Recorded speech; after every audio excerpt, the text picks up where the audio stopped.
অষ্টমীর সকালে আমরা সেজেগুজে বেরিয়ে গেছিলাম অঞ্জলি দেওয়ার জন্য। তো আমাদেরকে কেমন লাগছে অবশ্যই জানিও। আর আমরা সঙ্গে করে ফুলও নিয়ে নিয়েছিলাম। তো আমাদের সাথে এই যে পিহুরানিও চলে যাচ্ছিল। তো এখানে গিয়ে দেখি যে ঠাকুরের আরতি চলছে। তো ভোগ হয়ে গেল একটু আগেই, তারপরে আরতি চলছিল। তো আরতিটা দেখে নিচ্ছিলাম।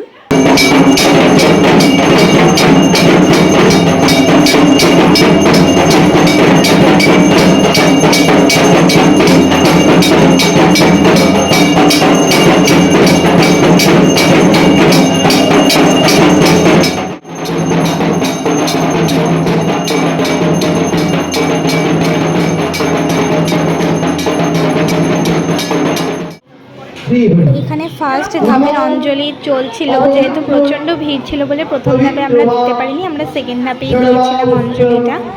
তো অঞ্জলি দেওয়া শেষ, এবার আমরা একটু এখানে রেস্ট নিতে বসেছিলাম। আর পুরো ঘেমে একাকার, আর প্রচণ্ড জল পিপাসা পেয়েছিল, সেই জন্য তাড়াতাড়ি বাড়িও চলে গেছিলাম।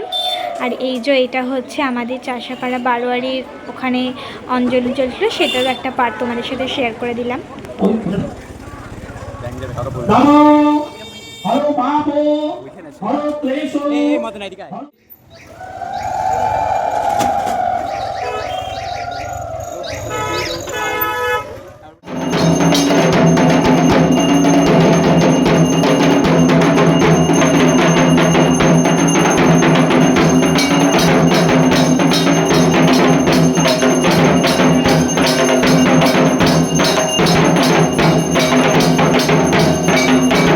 ভিডিওটা দেখলে ওটা সন্ধি পুজোর আরতি হচ্ছিল, তো সেইটারই ভিডিও। আর এখানে সব সন্ধি পুজোর অঞ্জলি হচ্ছিল।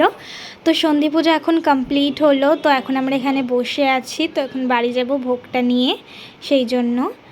আর এখানে দেখো আমার মামা কি বলছে পুজো আর ড্রেস আপটা কেমন হয়েছে তোমরা অবশ্যই কমেন্ট করে জানিও। আর তোমাদের পুজো দেখা কি শুরু হয়ে গেছে? আর আমার মামার পুজো দেখা এখন জ্বালানো হয়, সেটাই জ্বালানো হচ্ছিল সবাই মিলে। তো দেখতে তো খুবই সুন্দর লাগছিল। তোমাদের কেমন লাগছে অবশ্যই জানিও। কিন্তু দেখো কতটা সুন্দর লাগছিল দেখতে। তো এখন আমরা সন্ধ্যা আরতি দেখে বাড়ি যাচ্ছি। আর এটা এই যে প্রসাদ দিয়ে দিয়েছে আমাদেরকে, মানে পোলাও ভোগ একটা প্রসাদ করেছে, খিচুড়ির মতোই, বাট এটা পোলাও। তো এখন আমরা বাড়ি যাচ্ছি। এই যে